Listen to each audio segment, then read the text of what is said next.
Magandang umaga po. Narito po ang mga tampok na balitang sports sa araw na ito. Pinayuhan ng dalawang boxing experts ng bansa si Manny Pacquiao na atakihin ng husto si Timothy Bradley sa rematch. Ito'y upang hindi makaporma ang American rival na malimit na gumamit ng hit and run tactic. May report si Cristabel De Leon. Kilala si Timothy Bradley sa pagiging stylist at slick fighter.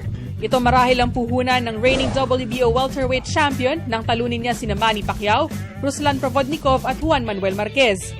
Kaya't sa nalalapit na rematch sina Pacquiao at Bradley, nagbigay ng payo si veteran boxing analyst Renato Liro ano dapat harapin ng Pinoy ring sensation ng undefeated American rival. Si Bradley mapuntos. Kasi yung mga nakakalaban niya, they lack speed and they lack power. Si Manny, merong speed, may power. Kanya hindi siya mananalo kay Manny, hindi ubra yung mga nagpapapanalo sila. Kasi talaga namang malayo yung kalidad ng mga nakakalaban niya kaysa kay Manny Pacquiao. Punto de vista naman ni Spin.ph columnist attorney Ed Tolentino. Importanteng may patupad ni Pacquiao ang tamang tactical approach sa laban kontra Bradley, lalo pat hindi pa tuluyang naglalaho ang binubuong rivalry nila ni Floyd Mayweather Jr. Kung sakali na magiging very convincing ang panalo ni Pacquiao kay Bradley sa kanilang rematch, magandang pakitain ito sa magiging performance niya kung sakaling matuloy na ang laban niya kay Floyd Mayweather Jr. On the other hand, kung magiging pangit o disastrous ang magiging performance ni Pacquiao, forget Floyd Mayweather Jr. Ang rematch ni Pacquiao at Bradley ay mangyayari sa MGM Grand sa Las Vegas, Nevada sa April 13. Para sa Good Morning Boss, Cristabel De Leon, PTV Sports. Sa basketball, nagkaroon ng rigudon ng mga players ang 4 na teams sa PBA. At ang pinakatampok sa 4-team trade ay ang palitan ni na point guards Alex Cabagnot at Sol Mercado. Para sa detalye, nagbabalik si Cristabel De Leon.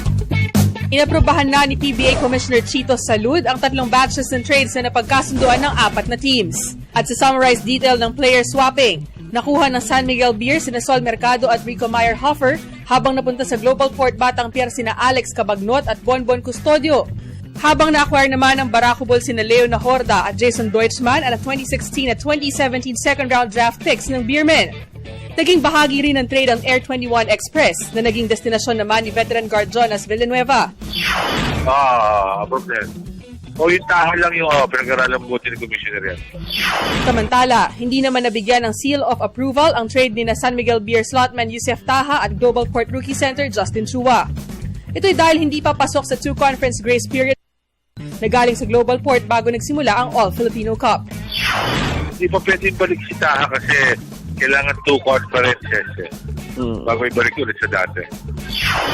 Ang latest trade transactions na ito ay maaaring simula pa lamang ng mas busy at mas maingay na conference break ng PBA. Para sa Good Morning Boss, Cristabel De Leon, PTV Sports.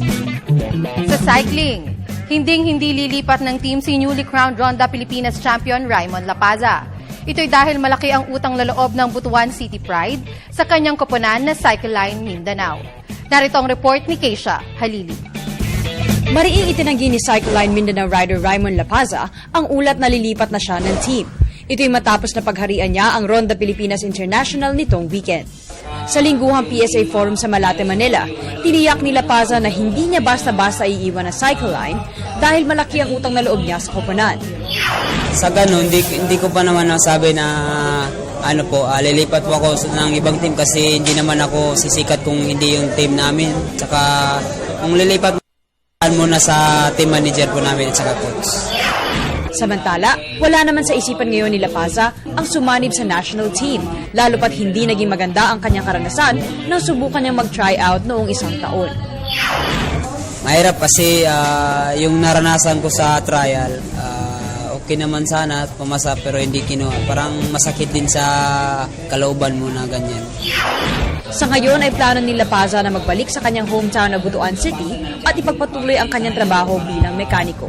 Para sa Good Morning Boss, Keisha Halili, PTV Sports. At yan po ang mga tampok na balitang sports ngayong umaga. Ako po si Hazel Anselubon para sa Good Morning Boss. Balik sa inyo, Diane and Sandro.